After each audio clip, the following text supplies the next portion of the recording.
Graça e paz, irmãos. Então, vamos dar sequência no nosso estudo. Então, como os irmãos já devem ter aí seu módulo à parte, separado, vamos dar sequência então no módulo 14, os Evangelhos e Atos.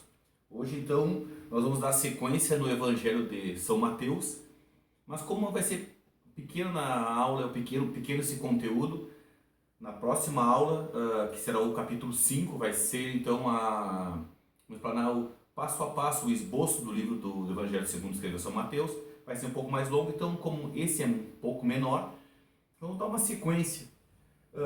O que dá para nos entender, até nos alocar no Evangelho, para poder entender como é que está escrito o Evangelho de São Mateus. Ainda que nós estudamos na aula passada o Evangelho segundo São Marcos, que é na questão cronológica, quando nós olhamos para a Bíblia Sagrada, o Evangelho, ele surge o Evangelho, partindo do Evangelho de São Mateus. Amém? Então, como é que estava a questão histórica? Então, vamos fazer então um apanhado histórico, um apanhado histórico para entender como é que estava o contexto, como é que estava a região, como é que estava sendo vivenciado o mundo neste período da escrita do Evangelho segundo escreveu São Mateus, da história em si.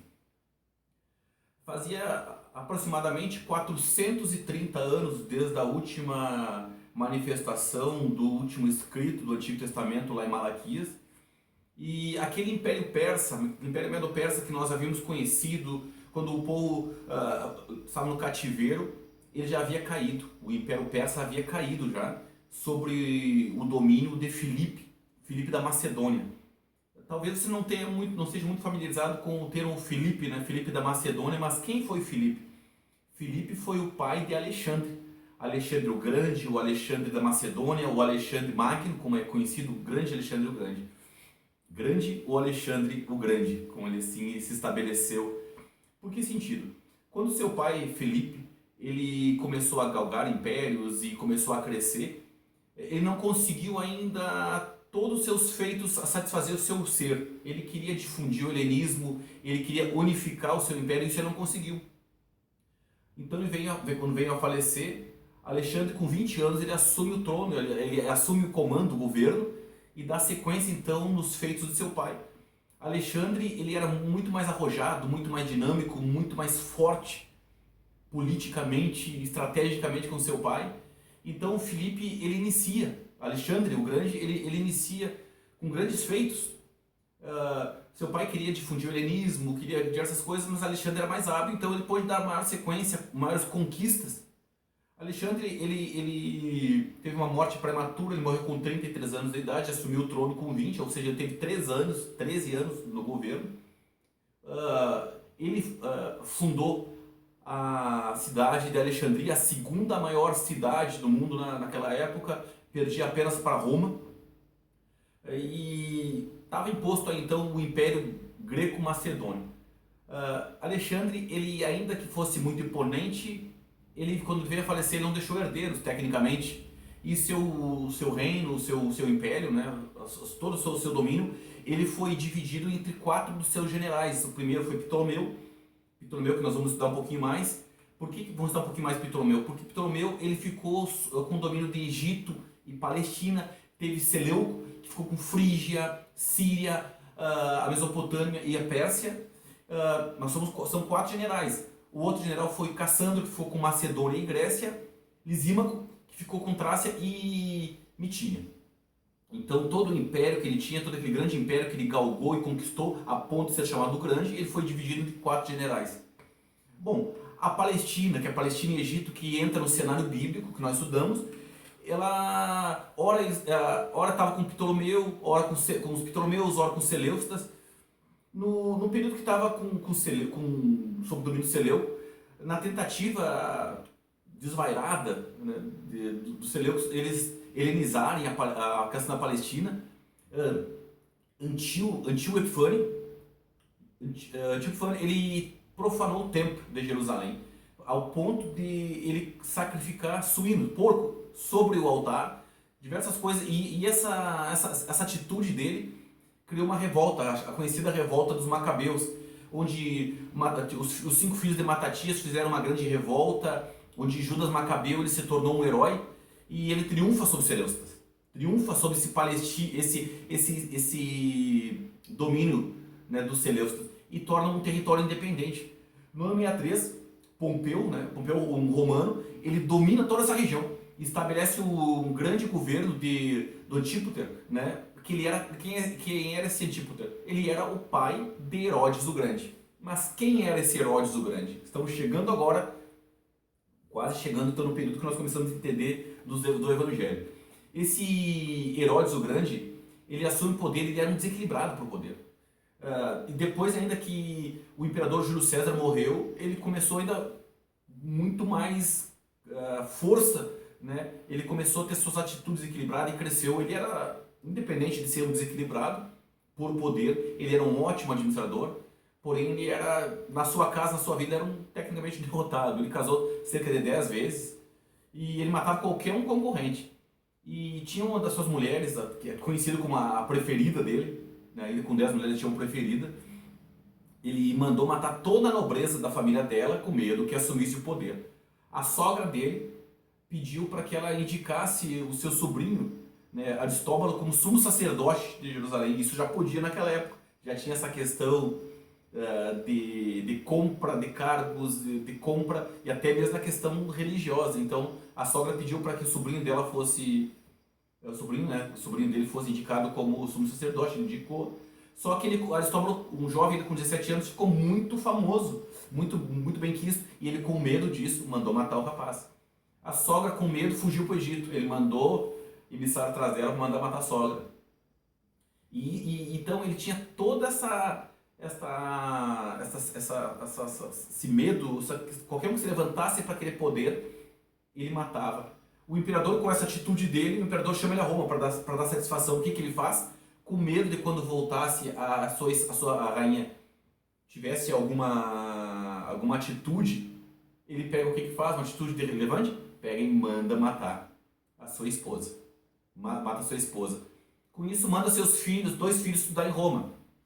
Seus filhos vão estudar em Roma. Quando volta, ele vê se os filhos estão preparados. E aí, agora, os filhos preparados, e aí, com medo que os filhos estejam preparados e aconteça alguma coisa futuramente, manda matar os seus filhos também.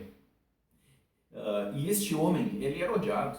Tanto que ele pediu, se não me engano, a sua irmã, né, que quando ele morresse, prometesse que matasse um nobre, ao menos um nobre do território dele, para que houvesse lágrimas e choro quando ele morresse, porque ele sabia que ele era malquisto. E esse Herodes aí, cheio de vontade e desequilíbrio por poder, qualquer um que se levantasse, foi aquele que ficou sabendo que nasceria um menino. E esse menino era uma linhagem real e seria o rei dos judeus. Imagine como ele estava no coração dele. E então esse Herodes é aquele Herodes que manda matar os meninos. Foi esse Herodes que recebeu os magos. Foi esse Herodes que ficou indignado. Imagina o coração dele quando soube que vieram reis do Oriente, né? Magos do Oriente, para adorar um novo rei. Olha a situação toda. Evangelho de Mateus, o Evangelho do Rei. Você tem no seu módulo, diz, o verso que tem: este é Jesus, o Rei dos Judeus. Vamos ver durante todo o Evangelho de São Mateus, ele com toda essa força, com todo esse entusiasmo de ligar o Jesus do Antigo, ligar Jesus com o Antigo Testamento, ligar Jesus com a linhagem de Davi, ligar Jesus com a realeza. Esse foi um dos fundamentos, uma das forças que Mateus ele se esforçou muito. A autoria, vemos que Papias, bispo de Herápolis, Irineu, bispo de Lyon, Orígenes de Cesareia, foram homens que pegaram e reconheceram em seus escritos a autoria do Evangelho de São Mateus a Mateus. Ele surge na escritura, no seu próprio Evangelho, como alguém não muito querido. Não era uma pessoa muito digna. Por quê? Ele não era muito digno. Ele era um cobrador de impostos. E os cobradores de impostos, sabemos que naquele tempo eles não eram respeitados, eles não tinham o mínimo apreço dos seus convivas. Por que não tinham? Porque o domínio estava sob Roma. E esses cobradores de impostos, eles eram judeus, que eles eram empregados do governo, e por muitas vezes eles extorquiam, cobravam além. Então nenhuma mercadoria passava desapercebida e eram sempre alvos de impostos, alvo de extorsões e sempre cobranças além por estes cobradores. por isso que todos os cobradores, estes homens, assim como Mateus, que foi chamado como Levi, esses publicanos, eles eram muito mal vistos pelos seus próprios convivas, né? Seus próprios, as pessoas da sua própria região, os judeus em si. Nós vemos aqui que até o próprio Russell Shedd tem um comentário que fala que os religiosos da época, eles comparavam um cobrador de impostos com prostitutas, com ladrões. Ele tem até um comentário do Russell Shedd que diz assim, ó: entendemos que na concepção do judeu, o publicano encontrava-se na mesma categoria das prostitutas. Eis porque rabinos ensinavam que os seus alunos não deveriam comer a companhia de publicanos, pecadores e nem prostitutas. Imagine só como é que era a moral deste homem. Mas não é para a moral de Mateus. Deus, ele é misericordioso. Deus é Deus. E na pessoa de Jesus Cristo, levanta quem quer. Assim como chamou, sem muitos rodeios, simplesmente disse a Levi: siga-me. A data. Há muitas teorias. Alguns falam que a data é de 45 a 80 depois de Cristo. Mas vemos que não é bem assim. Essa data ela é mais sugerida por estudo mesmo da palavra, em torno de 50 a 70 depois de Cristo. Por que de 50 a 70? Porque 50 foi o Evangelho de São Marcos, e Mateus ele usou Marcos para sua literatura, para redigir, né, como subsídio para seu escrito. Então, se o de Marcos foi escrito em 50, no mínimo de 50 em diante foi escrito São Mateus. E como nós vemos que a cidade de Jerusalém ela foi destruída no ano 70, e no próprio Evangelho ali consta a respeito da cidade, então a cidade não havia sido destruída. O que acontece então? Essa escrita fica então entre 50 e 70 depois de Cristo.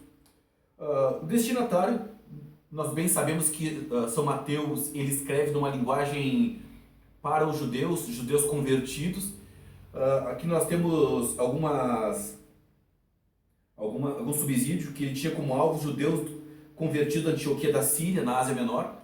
Então, a própria escrita, a própria linguagem, nos garante que ele realmente, isso já é um assunto pacificado, que o Evangelho de Mateus ele foi dirigido e o destinatário realmente foram os cristãos, os judeus daquela região. Outro fato curioso é que não é por ter sido escrito para os judeus que a linguagem original do Evangelho de Mateus tem sido hebraico. O que nós entendemos e sabemos que naquele período de domínio de Alexandre o Grande, o helenismo, na verdade, o próprio idioma, o grego, ele estava difundido sobre aquela região. E também é um assunto que nós esclarecemos e entendemos que, embora que tenha sido escrito para judeus, não foi em hebraico, mas sim no idioma da época, que era o grego. O propósito desse livro é demonstrar que Jesus era de fato o Messias. Por isso que eu mencionei para vocês, já mencionei, que ele fez muito esforço para ligar esse Jesus com o Antigo Testamento, Jesus com a linhagem de Davi. Cerca de 8 vezes ele chama Jesus de filho de Davi. Ele usa o termo reino mais de 50 vezes, somente no Evangelho de São Mateus. Reino dos céus, 34 vezes. Então nós entendemos e vemos que São Mateus, o evangelista Mateus, ele era um homem que foi levantado, foi chamado por Deus de uma condição que era desprezível, foi usado por Deus para trazer esta palavra a judeus, lembrando das profecias, lembrando das promessas, lembrando e fortalecendo que Jesus ele era da linhagem de Davi e que Jesus sim é um rei. E é esse mesmo rei que nós pregamos, é esse mesmo rei que nós esperamos e é esse mesmo rei que nós devemos servir. Graça e paz.